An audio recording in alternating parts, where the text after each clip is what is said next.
Assalamualaikum grade 8. How are you?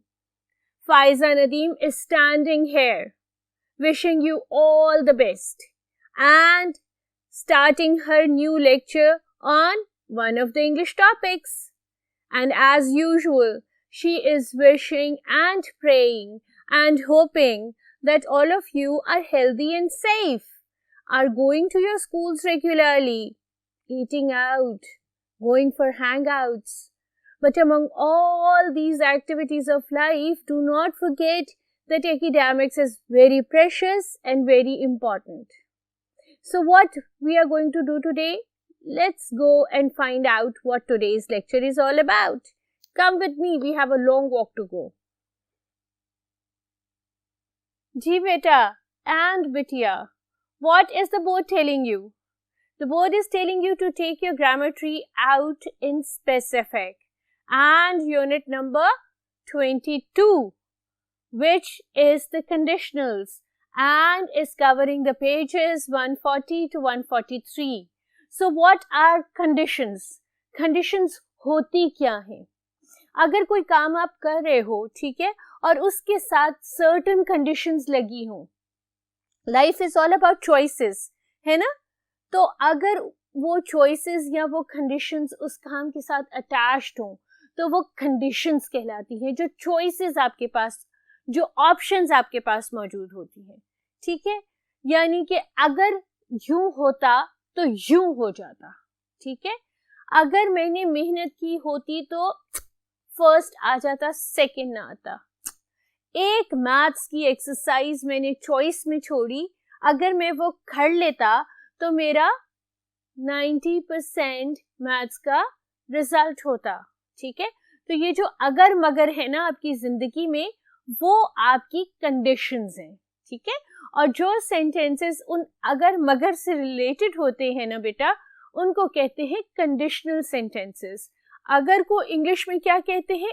If. तो ये याद रखो कि जितने भी कंडीशनल सेंटेंसेस हैं आपके, उन सब में इफ लगता है, ठीक है?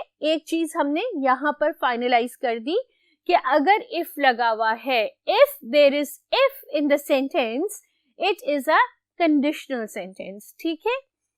अब हम इसको थोड़ा सा और आगे बढ़ाते हैं. पहली चीज तो हमने नोट डाउन कर ली कि इफ होगा. एक स्टेप ऊपर चलते हैं. Conditional sentences are made up of two clauses. दो क्लॉजेस होते हैं उसके. एक होता है सबऑर्डिनेट क्लॉज या इफ क्लॉज, जो कि कंडीशन कैरी कर रहा होता है, दैट कैरीज द कंडीशन, ठीक है? और दूसरा होता है मेन क्लॉज, जो उसकी आउटकम बताता है if the condition is fulfilled. यानी एक आपका सबऑर्डिनेट क्लॉज होगा जो ये कहेगा if I woke up early in the morning, ठीक है? और दूसरा जो कंडीशन सेंटेंस का पार्ट होगा, जो उसका दूसरा हिस्सा होगा, वो आपका एक कंप्लीट इंडिपेंडेंट क्लॉज होगा, जो ये बताएगा कि अगर आपने इस कंडीशन को मीट किया होता तो ये हो जाता. कैसे? If I had woken up early in the morning, I would not have been late for school. अगर सुबह जल्दी उठ जाता तो मैं स्कूल के लिए देर नहीं करता या मुझे स्कूल को देर नहीं होती, है ना? तो एक आपका सबऑर्डिनेट क्लॉज या इफ है. सबऑर्डिनेट क्लॉज कौन सा होता है? डिपेंडेंट क्लॉज, जो इटसेल्फ कंप्लीट नहीं होता, वो डिपेंड करता है एक इंडिपेंडेंट क्लॉज के ऊपर कि जो उसको कंप्लीट करे और उसकी जो स्टोरी है उसको सही से बताए, जो वो कॉन्सेप्ट देना चाहता है, जो वो बात करना चाहता है, उसको सही से बताए, ठीक है? जैसे है, मैंने आपको एग्जांपल्स दी, ठीक है? If you do not exercise regularly, you run the risk of developing heart disease. If you do not exercise regularly is a dependent clause. अगर आप रेगुलर एक्सरसाइज नहीं करोगे तो उसकी आउटकम क्या होगा? वो ये है कि you can run the risk of developing heart diseases. ठीक है, अब ये आपका कंप्लीट सेंटेंस है, ये आपका कंप्लीट इंडिपेंडेंट क्लॉज है, लेकिन सिंस उसके साथ हमने इफ क्लॉज लगा के एक ऑप्शन दे दिया, आपको एक चॉइस दे दी, अगर मगर लगा दिया, तो ये बेटा आपका कंडीशनल सेंटेंस हो गया। ठीक है, एक और एग्जांपल करती हूँ इससे पहले कि हम काइंड्स ऑफ कंडीशनल सेंटेंसेस की तरफ वॉक करें, राइट, एक्सरसाइज करें। If the aliens were to visit me I would take them to the zoo. अब ये देखो, ये वाला जो कंडीशनल सेंटेंस है ना, ये बेटा आपका इंटरनेशनल ट्रूथ है, साइंटिफिक फैक्ट है।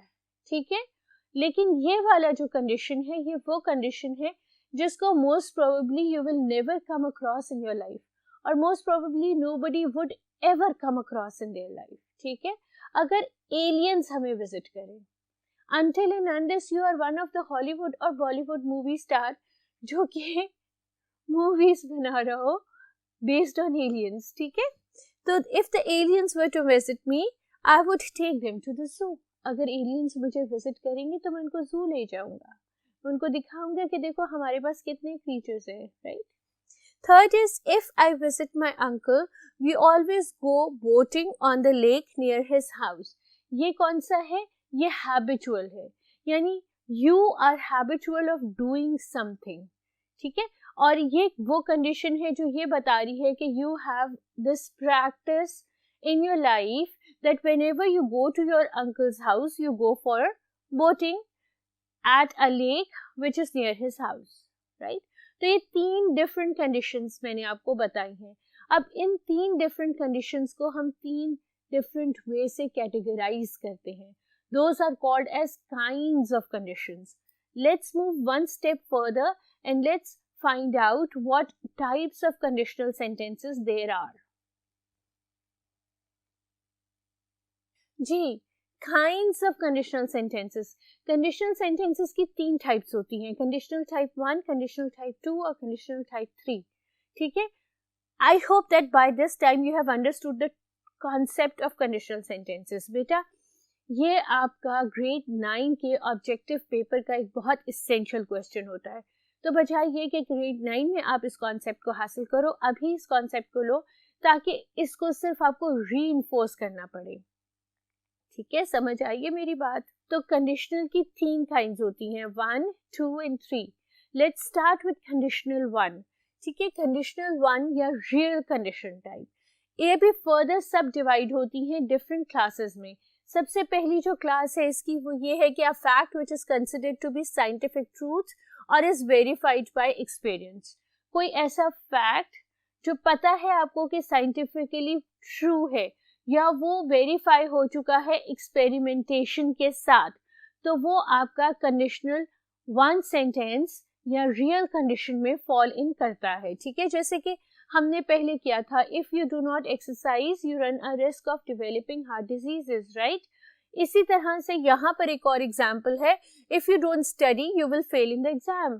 ठीक है, ये तो फैक्ट ऑफ द लाइफ है ना, कि अगर आप नहीं पढ़ोगे तो फेल हो जाओगे। ठीक है, ये तो बहुत ही सख्त वेल एस्टैब्लिश्ड फैक्ट है। Next is if it is sunny tomorrow we will go for the picnic. अगर कल धूप निकली होगी तो हम पिकनिक पे चले जाएंगे, ये भी फैक्ट है, ये भी एक्सपीरियंस है। ऑब्वियसली बरसती बारिश में तो कोई पिकनिक पे नहीं जाता ना, unless and until it's sunny, the weather is pleasant, you don't go out for picnic, है ना। खाना भी सारा सॉगी करना है बारिश में भिगो के। अच्छा, सेकंड इसकी जो कंडीशनल 1 रियल कंडीशनल की टाइप है वो ये है कि result which is arrived by logical deduction. कोई ऐसा रिजल्ट जो आपने लॉजिकली डिडक्ट किया हो, जैसे if the door was locked from inside the thief must have been someone from the house.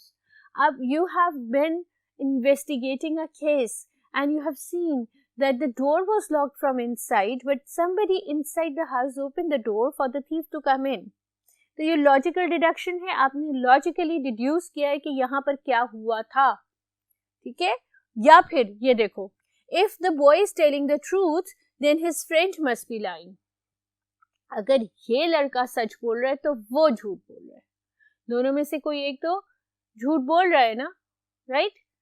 कोई एक तो गलत बयानी कर रहा है, तो कौन सा कर रहा है? You have to find it out.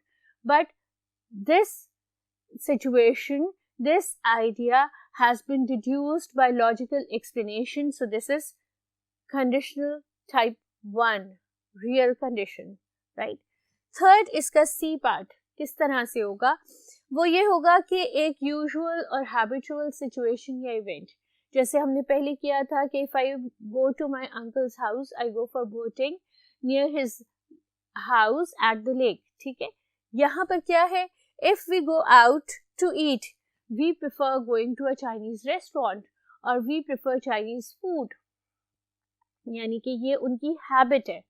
This is what they always and always do. Second is, if I want a haircut, I would simply ask my sister to do it. She is an expert in cutting hair. ठीक है, ये आपकी एक habit है, ये आपकी एक situation है जो आप आदतन हमेशा से इसी तरह से करते हैं. ये भी रियल कंडीशन में फॉल इन करेगी. Condition type 1. ठीक है. D is predicted future results of present या फ्यूचर कंडीशंस. एक आपको पता है कि प्रेजेंट कंडीशन में ये हो रहा है, ठीक है, तो उसकी प्रेडिक्शन फ्यूचर में एक्सपेक्टेड है. I am not studying at all, I will fail in my exam, right? I am not giving you the correct concept, you will fail in your exam, right? तो ये present जो situation है वो उसका predicted future क्या हो सकता है, वो इसकी type D है. If you keep wasting your time like this, you will not do well in your exams. So everything comes down to exams. Everything goes round and comes over to exams. अगर आपने ये हरकतें जारी रखी जो आप कर रहे हैं तो you will definitely fail in your exam. ठीक है, यानी कि I can see that you are wasting a lot of time. I can see that you are playing a lot of online internet games, and that's why I'm saying you that if you will continue doing whatever you are doing right now, then you will definitely fail in your exam. मैंने future predict कर दिया, ठीक है, आपकी current situation को देख के. ये थी conditional type 1. ठीक है, let's move on to conditional type 2 sentences. ये याद रखो, कंडीशनल टाइप 1 सेंटेंसेस कौन से होते हैं जिनको हम रियल कंडीशंस कहते हैं, जो किसी साइंटिफिक एक्सपेरिमेंट से या किसी डिडक्शन से, जो किसी रेगुलर हैबिट से, या जो बेटा आप करंट सिचुएशन देख के एक्सपेक्टेड फ्यूचर जो हो सकता है वो बयान करें, वो कंडीशनल टाइप 1 होती है. ठीक है, याद कर लो, ज़हन नशीन कर लो. Let's move on to conditional type 2. Unreal condition. Condition 1 थी रियल कंडीशन, कंडीशन 2 है अनरियल कंडीशन. ठीक है, ये कंडीशनल टाइप 2 सेंटेंस है. और ये कौन से सेंटेंसेस होते हैं जिसमें आपका इंटेंशन या स्पेक्यूलेशन होती है प्रेजेंट और फ्यूचर की, यानी शायद, यानी कि मेरा दिल ये करता है कि ये ऐसे हो जाए. ठीक है, जैसे अगर मैं पिछले ही सेंटेंस को यूं टर्न कर दूं, that if you will keep on doing whatever you are doing right now, और if you will keep on doing the wrong things, I wish that you could pass your exam, I wish, I pray. तो वो फिर आपकी unreal condition हो जाती है, लेकिन हो नहीं सकती, लेकिन आप होप कर रहे हो कि हो जाए. ठीक है, If I knew when she was leaving, I would meet her and thank her. अगर मुझे पता होता कि वो जा रही है तो मैं उसको मिलती और उसका शुक्रिया अदा करती कि उसने मुझे इतनी हेल्प की. ठीक है, If I knew she has left, now this condition cannot be met. ठीक है, वो जा चुकी है, लेकिन अगर मुझे पता होता कि वो जा रही है तो मैं उससे मिलती, उसका शुक्रिया अदा करती. ठीक है, ये टाइप 2 है, unreal condition. Remember, If it were not so cold today, we could have gone to the park. बड़ी सर्दी थी भाई, हम नहीं पार्क में जा सके, लेकिन अगर इतनी सर्दी नहीं होती तो हम पार्क में चले जाते. ठीक है, यानी ये अनरियल कंडीशन है, ये अब हो नहीं सकता. Time has passed, time has elapsed, but we wish that it could have happened this way. तो ये आपकी कंडीशनल टाइप 2 है। एक और ऑप्शन इसकी ये है कि पास्ट और present conditions that are impossible to meet, ठीक है, कोई भी पास्ट की या प्रेजेंट की कंडीशन जो अब हो नहीं सकती हो। कैसे? If you had not called him names he would not have become so angry. जबरदस्त घुमसान की लड़ाई हुई दो बच्चों में, ठीक है, और उनके फ्रेंड ने उनको समझाया कि यार अगर तुम उसको गलत नामों से नहीं पुकारते तो वो इतना गुस्सा नहीं करता और आपकी इतनी लड़ाई नहीं होती। अब तो हो चुका है ना, पास्ट का इवेंट था जो हो चुका और लड़ाई हो चुकी। अब पछतावे क्या होवत, जब चिड़िया चुग गई खेत, ठीक है। If she had given me her phone number I would have called her. अगर मेरी फ्रेंड ने मुझे अपना नंबर दिया होता तो मैं उसको कॉल कर लेती, ठीक है। She had not given me something that has happened. She did not give me her number and now I regret not taking the number from her. And I'm wishing that she would have given it to me on her own rather than me forgetting to ask it from her, right? So this is a past event that has already happened. और ये आपने यहाँ पर condition type 2 में describe किया। Third आती है condition type 3। अब देखो कंडीशन टाइप 1 है रियल कंडीशंस या real events that could happen. Condition type 2 होते हैं अनरियल इवेंट्स या अनरियल कंडीशंस जो कि हो चुके होते हैं और हम विश कर रहे होते हैं कि काश ये ऐसे ना होते, ठीक है। और कंडीशनल टाइप 3 कौन से हैं? जो इम्पॉसिबल कंडीशंस हैं, जो हो ही नहीं सकते। एलियंस वाला सेंटेंस याद है, if I were to be visited by an alien I would take it to the zoo, ठीक है, जो हो ही नहीं सकते, इम्पॉसिबल कंडीशंस, वो है condition type 3। If clause describes a condition in the past that did not take place and therefore their possible consequences can only be imagined or referred with regret। अब क्या है, वो कह रहे हैं कि if clause ये बता रहा है कि पास्ट में कोई ऐसा काम जो नहीं हुआ, होना चाहिए था मगर नहीं हुआ, और अब हम रिग्रेट कर रहे हैं, अफसोस कर रहे हैं कि यार ये ऐसे हो जाता तो कितना अच्छा था, ठीक है। तो वो आपका कंडीशन टाइप 3 है। जैसे if it had been cloudy when we set out we would have taken umbrellas. अगर जब हम निकले थे तभी ऊपर हवा में बादल होते, आसमान पे बादल होते, तो हम अम्ब्रेलास ले लेते। ना हमने बादल देखे ना अम्ब्रेला पकड़ा, है ना। तो ये क्या हुआ? ये हुआ कंडीशनल टाइप 3, जिसमें कोई पास्ट इवेंट वो ऐसे हुआ होता जैसे हम विश कर रहे हैं, जैसे हम होप कर रहे हैं, तो हम उसके लिए डिफरेंट स्टेप्स ले लेते। मैंने आपको कंडीशनल 1 समझाई, क्या थे? Real condition, condition 2 unreal condition and condition 3 impossible conditions. Let's move on to the exercises. ये क्या किया है मिसने, की दे दी है ना, पार्टी करा दी मिसने, जिंदगी आसान कर दी। आपकी एक्सरसाइज ए जो सेंटेंसेस के शुरू में ही है, बिल्कुल पहले, उसने आपको कहा है कि मैच करें कंडीशंस को उनकी आउटकम से। मैंने आपको मैच कर दी। 1 का आंसर है F, 2 का K, 3 का L, 4 का C, 5A, 6J, 7H, 8D, 9E, 10B, 11G and 12I.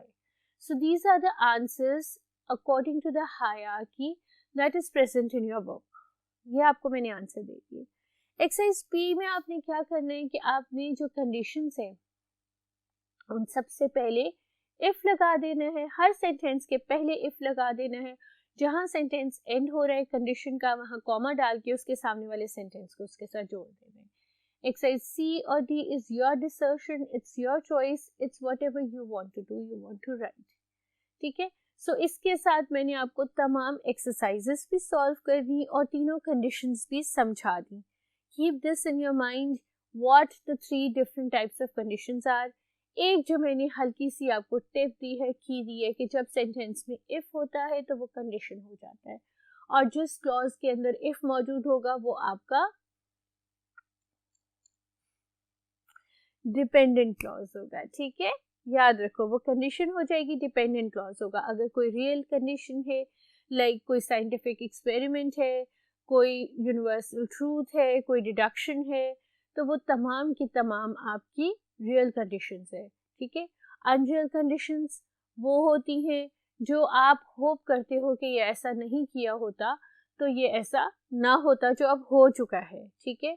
और अनरियलिस्टिक या इम्पॉसिबल कंडीशंस वो होती हैं जो अब काम हो चुका होता है और हम ये कहते हैं कि I wish we would have taken the other road, not this one.